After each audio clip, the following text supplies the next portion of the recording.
வெண்பருத்தி நூலெடுத்து வாய் வெடிச்ச பூவெடுத்து நான் அணிஞ்சிட தொடுத்து வச்ச நடினமான மாலை இது.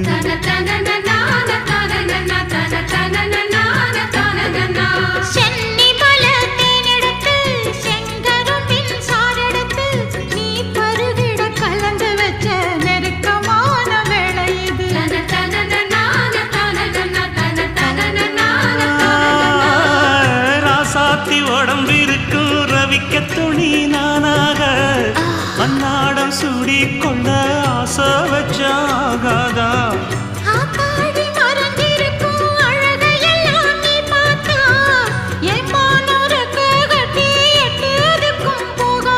அடிச்சீனி சக்கரையே எட்டி நீயும் நிக்கிறியே நான் ஏங்கி ஏங்கி பார்க்கிறப்போ ராமி